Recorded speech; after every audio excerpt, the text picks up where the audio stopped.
Ali Jacko কিকবক্সিংয়ে 5 বারের বিশ্ব champion. Bangladesh ও যুক্তরাজ্যের দ্বৈত নাগরিক আলী জ্যাকো সুনামগঞ্জে নিজ গ্রামে ফিরেছেন প্রায় 11 বছর পর। দেশের জন্য একটা মায়া হয়ে গেছে। মায়ার কারণে দেশে আসতাম। সো বিদেশ তো একটা না হয়তো 10-15 বছর আসছি, একদিন দুই দিনের জন্য মাঝে মধ্যে আসছি, চলে গেছি। সো 2009 থেকে 2008 আমি চলে আসছি দেশে।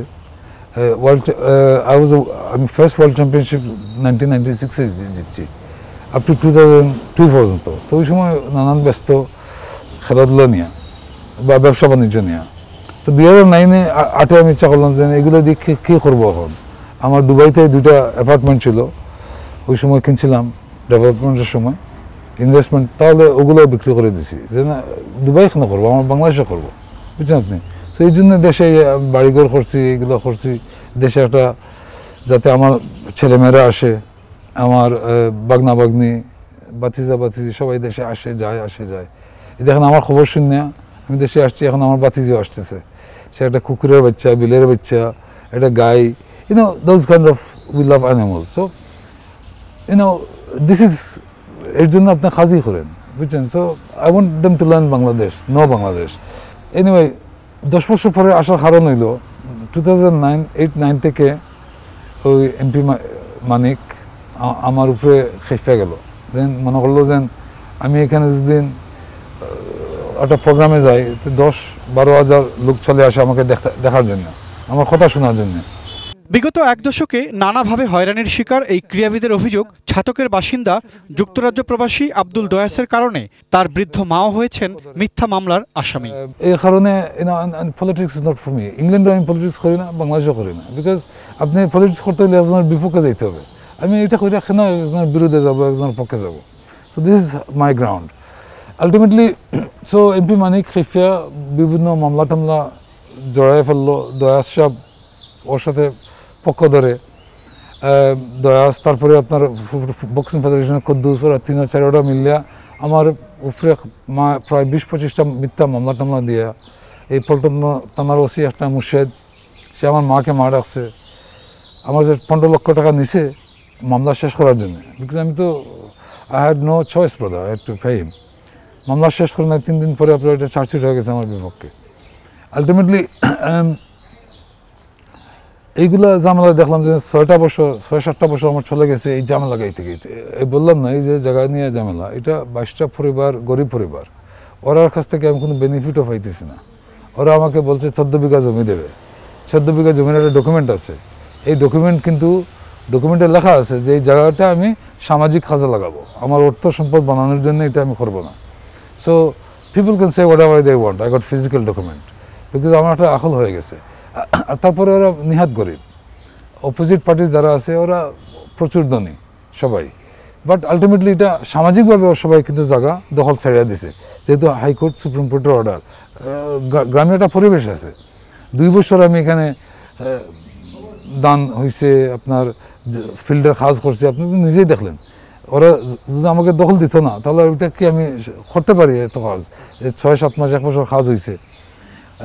সো ওই এমপি মানিক সাহেব এটা করার পরে ঝামেলা লেগে গেল। তখন দেখলাম সালা কী বা এই ঝামেলা কেন আমি গাবো।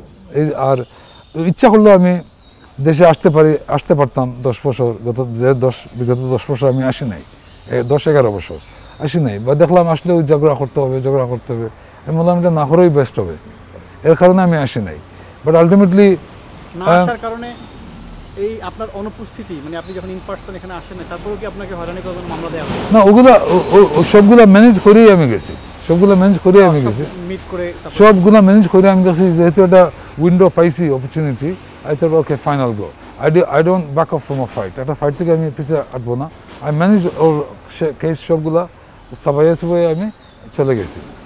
আপনি নিরপরাধ প্রমাণ হইতে হবে। আরে আমি তো নিরপরাধ প্রমাণ মানে সব কেস কোর্টেই যায় নাই, ফাইনালি শুধু চাঁদাবাজির মামলা, এটা বললাম না পল্টন থানার। ওসি সাহেব কীভাবে একটা পুলিশ কীভাবে একটা চার্জশিটে দস্তখত দেওয়া বলে যে এই চার্জশিট করে দাও, যে চার্জশিটে কোনো এভিডেন্স নাই, যে চার্জশিটে কোনো ইনভেস্টিগেশন করা হয় নাই, যে সাক্ষী ওরা দিছে, ওরা সাক্ষীরা নিজেই কোর্টে বলছে যে আমরা তো এটা দেখি নাই, আমরাকে বলা হয়েছে যে ও মানুষ এই মানুষে করছে, এটা কি সাক্ষী হইল? তারপরে এভিডেন্স নাই, ইনভেস্টিগেশন নাই, এটা ডকুমেন্ট আপনার কাছে আছে, রেকর্ড তো দিলাম আপনাকে। দয়াস এখানে দয়াসের মেইন ব্যবসা হইল যে দালালি, সে মামলাবাজ। সে একটা এলাকাতে একটা লোকের ঝামেলা শুনলে সে দুই পক্ষে গিয়া কাজ করে, এখান থেকে সে টাকার অভিযোগ করে, পুলিশকে ম্যানেজ করে, এগুলা করে। সে বিগত 100-150 কেস নিয়ে এসে ব্যস্ত আছে।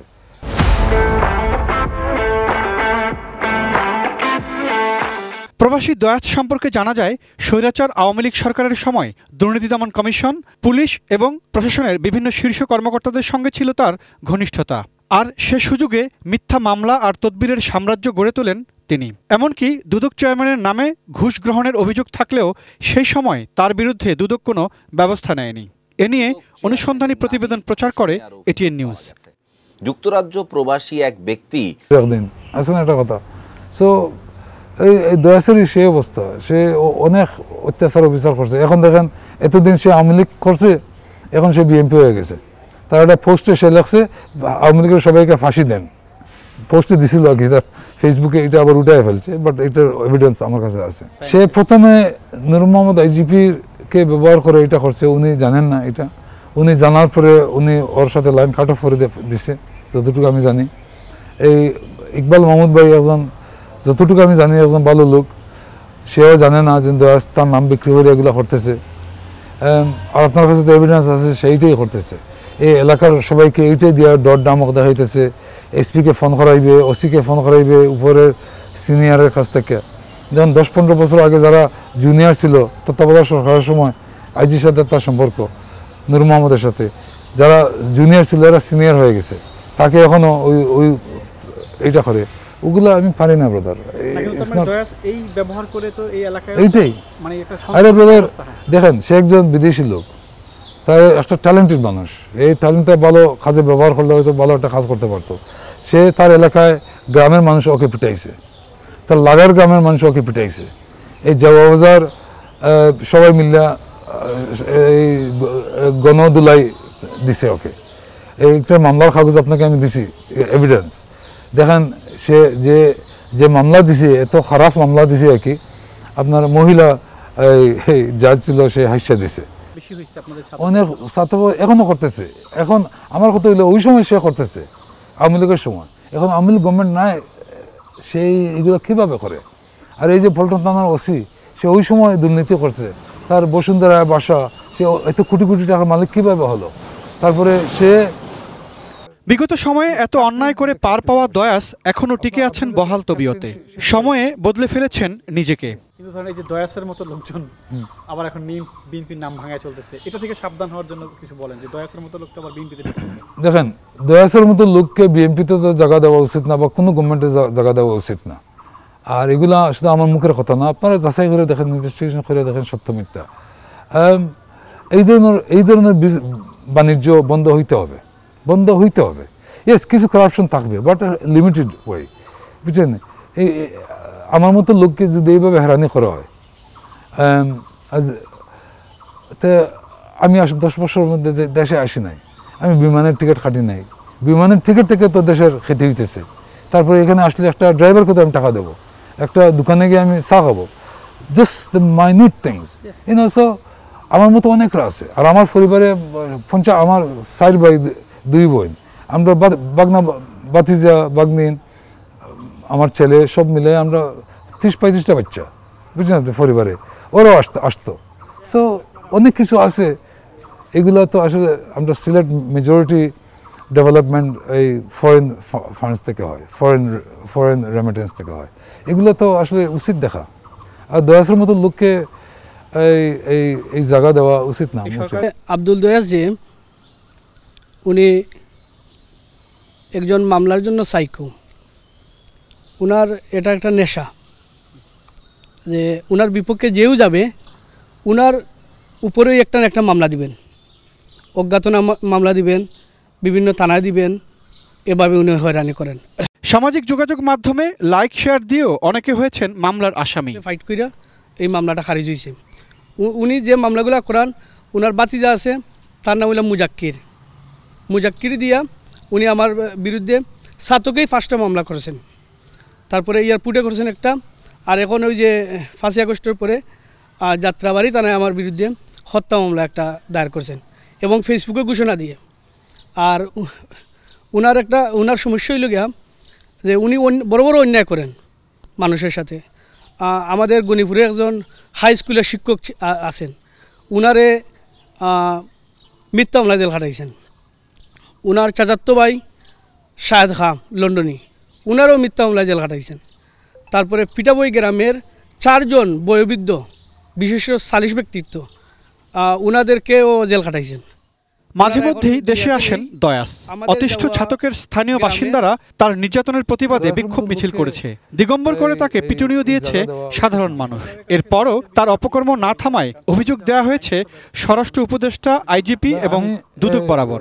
বাংলাদেশ পুলিশ আইজিপির কাছে ওর অভিযোগ দিছি, ডকুমেন্ট সহ এভিডেন্স, লিখিত এভিডেন্স সহ দিছি। বর্তমান গোয়েন্দার চিফকে দিছি, স্বরাষ্ট্র মন্ত্রণালয় হোম মিনিস্টারকে দিছি, এসপিকে দিছি, ডিবিকে দিছি। দেওয়ার পরে I can only do something by এটা কি বলে ফর্মালি। এখন ওরা যদি কোনো কাজ করে না তো আমার তো কিছু করার নাই, বাট এটা নিশ্চয় ওরা দায়িত্ব, আমার মনে হয় এটা করা। বিকজ এই ধরনের একটা মানুষ যদি আপনার এলাকাতে যান, এই দেখেন আওয়ামী লীগের বিএনপির একজন লোক ছিল, ওর নাম হলো তকদ্দুস ফির, আমি আঙ্কেল ডাকতাম। উনি 85 বছর বয়স, সুনামগঞ্জ আওয়ামী লীগের বোধহয় উনি সেক্রেটারি ছিলেন সিনিয়র ভাইস প্রেসিডেন্ট। উনি আমার পক্ষে ন্যায় কথা বলছিল খসলা কইরা ওকে আপনার জেলের মিথ্যা মামলায় জেলে ঢুকাই দিয়েছে। ফেসবুকে যে লাইক দিবে তারাও নাকি সে মামলা, ফেসবুকে লাইক দিলে কমেন্ট করলে সে ফোন করে কুদান দেয় যে তোমাকে মামলা দেবো। এই যে একটা দোকান। এসব বিষয়ে বক্তব্য জানতে যুক্তরাজ্যে অবস্থানরত আব্দুল দয়াসকে ফোন করা হয়। অভিযোগের বিষয়ে সাড়া দেননি আব্দুল দয়াস। আব্দুল দয়াসের অপকর্মের বিষয়ে কতটুকু খোঁজ রাখে সুনামগঞ্জের পুলিশ প্রশাসন? না, কারো বিরুদ্ধে কোনো সুনির্দিষ্ট অভিযোগ থাকলে আমরা তো অবশ্যই ব্যবস্থা নেব, তবে ওনার বিরুদ্ধে এখন পর্যন্ত আমাদের নলেজে নাই। যদি কেউ অভিযোগ করেন সুষ্ঠু তদন্তের মাধ্যমে অবশ্যই ব্যবস্থা নেওয়া হবে। তিনি কি এখন কোনো প্রভাব খাটাচ্ছেন আপনাদের সুনামগঞ্জ? না, এখন আসলে প্রভাব খাটানোর মতো পরিস্থিতিও নেই, আর কেউ চাইলেও পারবে না। এইসব বিষয়ে দেখা যায় যে আমাদের পুলিশ হেডকোয়ার্টার থেকে নিয়মিত নির্দেশনা আসে যেন কাউকে অযথা হয়রানি করা না হয় বা কেউ যেন কাউকে মিথ্যা মামলায় ফাঁসাতে না পারে। এগুলো আমরা নিয়মিতই মনিটর করি আমাদের পুলিশ সুপার স্যারের মাধ্যমে বা আমাদের পুলিশ অফিসের মাধ্যমে আমরা নিয়মিতই মনিটরিংয়ের মধ্যে রাখি। Imran Hossain Suman, ATN news, Dhaka.